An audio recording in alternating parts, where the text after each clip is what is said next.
इसे अगर हाथ से पकड़ लिया तो कई देर तक तो इसकी खुजली ही नहीं जाएगी, और दर्द जो होता है वो तो क्या ही कहने, और साथ में बहुत सारे दाने भी हो जाते हैं।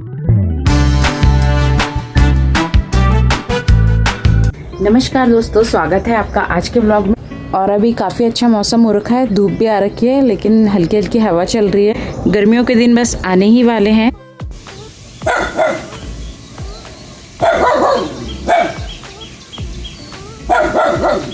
पपी आज बहुत देर से पता नहीं किसकी क्लास लगा रहा है, कम से कम 10 मिनट हो चुके हैं और बहुत शोर मचा रहा है।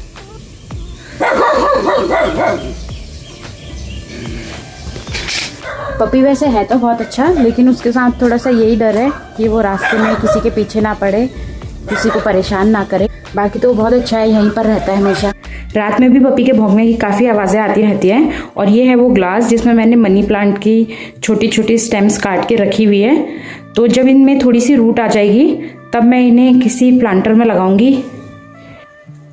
इस तरह से मैंने काट के रखी है, और यहाँ पे दिख रहा है कि ये छोटी सी एकदम, ये जो है यहाँ से इसकी रूट आएगी। तो जब ये थोड़े बड़े हो जाएंगे तब मैं इन्हें किसी भी गमले या किसी पॉट वगैरह में लगाऊंगी। घर के सारे ज़रूरी काम निपट चुके हैं और मानू अभी सो रहा है। थोड़ी देर पहले ये अभी मानू के पापा का कॉल आया कि उन्होंने कहा कि आज हमें मार्केट जाना है। मैं बहुत टाइम से उनके पीछे पड़ी हुई थी कि मुझे घर में कुछ पॉट वगैरह खरीदने हैं, तो टाइम नहीं मिल पा रहा था। आज उनको टाइम मिला होगा, तो अभी उनका कॉल आया। वो अभी पहुंचने ही वाले हैं, लेकिन मानू अभी सो रखा है। अभी मैं कुछ देर वेट करूंगी मानू के उठने का, और अगर मानू नहीं उठेगा तो आज क्योंकि हमें गाड़ी से जाना है, स्कूटी से नहीं जाना है, तो मैं उसको फिर गोद में ऐसे ही बैठा के ले जाऊंगी। हम लोग मार्केट जाने के लिए रेडी हो चुके हैं। मानू भी आज टाइम से उठ गया। मुझे लगा था शायद बहुत देर लगाएगा उठने में, पर अभी हुआ ये कि हम लोग तो रेडी हो गए, लेकिन मानू के पापा को इतनी देर में नींद आ गई। अब मैं उन्हें उठा रही हूँ तो वो बोल रहे हैं कि 5 मिनट रुक जाओ, 2 मिनट रुक जाओ, 1 मिनट रुक जाओ। तो हम सोच रहे हैं चलो थोड़ी देर उन्हें सोने ही देते हैं, 15-20 मिनट और सोने देंगे, और फिर उसके बाद हम लोग मार्केट जाएंगे।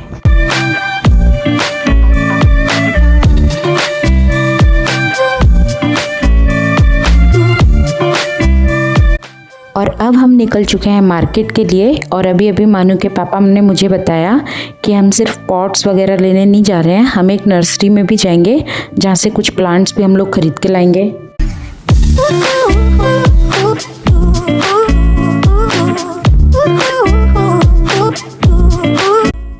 यहाँ पर हम लोग पहुँच चुके हैं एक सुंदर सी नर्सरी में, और एंटर करते ही बहुत सुंदर से ऑरेंज कलर के फूल यहाँ पर थे। इनका नाम तो मुझे नहीं पता था, और यहाँ पर बहुत सारे अलग अलग वैरायटी के बहुत सुंदर सुंदर प्लांट्स वगैरह थे। तो जो मैं घर से सोच के आई थी कि मुझे कौन से प्लांट्स लेने हैं, वो तो मैं सब भूल गई, और इतने सारे प्लांट्स देख के कंफ्यूज हो गई। यहाँ पे बहुत तरह के रोजेस थे, अलग अलग कलर के। इनमें से कुछ कलर के रोजेस तो मेरे मायके में भी मेरी मम्मी ने लगाए हुए हैं। और ये बड़ा सा रोज़ तो इतना प्यारा लग रहा है, लेकिन ये थोड़ा पुराना हो चुका है 2-3 दिन, तो इसलिए इसकी पत्तियां झड़ने ही वाली थी। और बहुत सारे प्लांट्स यहाँ पे थे, पाम की बहुत सारी वैरायटीज़ यहाँ पर थी। और मुझे यहाँ पे से जो चाहिए था, मुझे एक स्नेक प्लांट चाहिए था जिसमें येलो कलर की बॉर्डर होती है इस तरह का। तो इन स्नेक प्लांट्स में से भी मैंने एक अपने लिए सेलेक्ट किया। और यहाँ पर बहुत सुंदर सुंदर स्ट्रॉबेरी के पौधे थे विद स्ट्रॉबेरी। और यहाँ पर है बहुत सारे थूजा के प्लांट्स और पेंसिल पाइन, साथ में ये चंपा का प्लांट भी यहाँ पर था। ये तो हमारे घर पे ऑलरेडी है। और ये है सिल्वर डस्ट का प्लांट। ये प्लांट मैंने पहली बार देखा है, तो मैंने तभी गूगल सर्च कर लिया था कि ये क्या है। और ये जो आप कलरफुल फूल देख रहे हैं, मैंने इनमें से कोई भी प्लांट नहीं लिया, क्योंकि फूलों की केयर करना भी मुझे इतने ठीक तरह से नहीं आता है। तो मैं ऐसे ही प्लांट्स हमेशा लेती हूँ जिन पे फ्लावरिंग नहीं होती है, सिर्फ वो ऐसे डेकोरेटिव प्लांट्स होते हैं। और जब नर्सरी वाले भैया से मैंने पूछा कि क्या उनके पास पॉट भी मिलेंगे, तो उन्होंने कहा कि हाँ, उनके पास प्लास्टिक के पॉट्स अवेलेबल हैं। तो मैंने कुछ प्लास्टिक के पॉट भी अपने लिए देखे, और फिर हम सारा कुछ लेकर चल दिए दूसरी शॉप पे जहाँ से हमें सीमेंट के पॉट्स खरीदने थे। ये हम पहुँच गए उस दुकान पर। और इस शॉप पर भी बहुत सारे अलग अलग साइज़ में और अलग अलग डिज़ाइन के सीमेंट के पॉट हैं। और ये स्टैचू आप देख सकते हैं लेपर्ड का। बहुत सारी चीज़ें यहाँ पर थी सीमेंट की ही बनी हुई। खाने के जैसे ये तुलसी जी को लगाने का पॉट है, ये अलग से डिज़ाइन में था।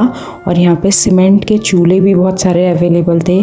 तो मैंने पहले तो सारी चीज़ें देखी कि इस शॉप पे क्या क्या मिल रहा है, और फिर मैंने इनका सेटअप देखा कि किस तरह से ये लोग गमले वगैरह बनाते हैं सीमेंट के। तो ये देखने में सिर्फ इजी लगता है, जो बनाता है उसी को पता होगा कि इन पे बहुत सारी मेहनत लगती है। और पूरे गमले ही गमले यहाँ हर तरफ भरे थे। इन भैया ने हमें बताया कि इनकी एक और ब्रांच है जहाँ पर और भी ज़्यादा डिज़ाइन के पॉट वगैरह अवेलेबल हैं। और अब यहाँ से भी हम कुछ पॉट लेकर अपने घर के लिए निकल चुके हैं।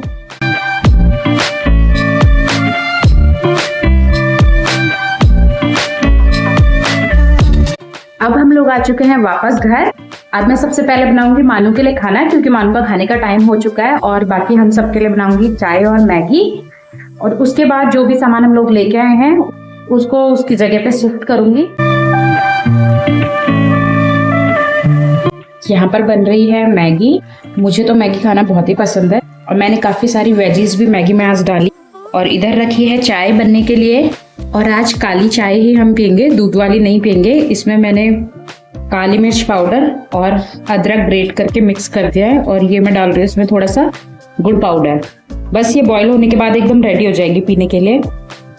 और मैगी भी क्योंकि अब ऑलमोस्ट पक ही चुकी है, तो मैं इसमें थोड़े से पनीर ऐड कर दूंगी। ज़्यादा पनीर ऐड नहीं किया है, थोड़ा थोड़ा और छोटे छोटे पीसेस में काट के ही ऐड किया है। और अब रेडी है हमारी चाय मैगी बनके, तो मैं सबको दे आती हूँ। आज आया है हमारे घर पे ये 2 तरह का साग। ये तो है बथुए का साग, और बथुए की तासीर गर्म होती है तो इसको कल हम बनाएंगे। और दूसरा साग, बहुत स्पेशल साग आज हमारे घर पे आया है।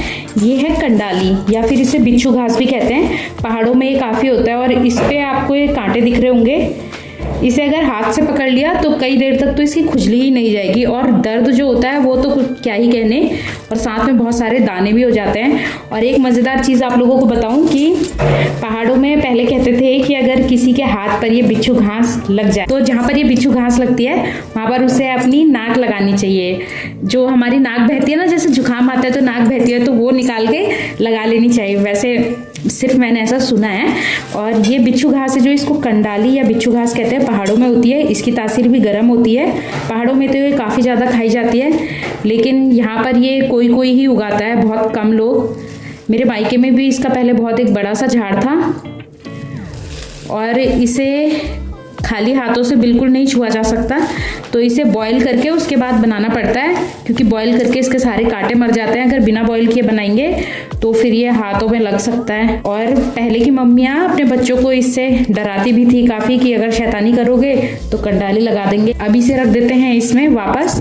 और किस तरह से ये बनेगा इसका तो मेरे को बहुत कम ही आइडिया है।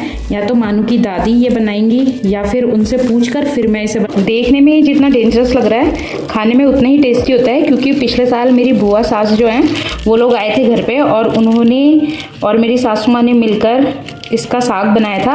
और उसमें उन्होंने दाल भी कुछ पीस के डाली थी, और बहुत ही ज़्यादा टेस्टी हुआ था। बहुत ही ज़्यादा न्यूट्रिशियस भी ये होता है। और अब मानू और मैं जा रहे हैं बाहर घूमने। शाम हो चुकी है तो हम लोग थोड़ा सा टहल के आएंगे बाहर तक। मानू वैसे अपने दादाजी के साथ भी काफ़ी ज़्यादा घूम के आ चुका है, लेकिन मेरा साथी तो मानू ही है। तो मुझे जब भी थोड़ा सा बाहर निकलने का मन करता है तो मैं उसे पकड़ती हूँ और उसके साथ चले जाती हूँ। तो आज के लिए बस इतना ही। अब मिलेंगे नेक्स्ट व्लॉग में, तब तक के लिए बाय बाय।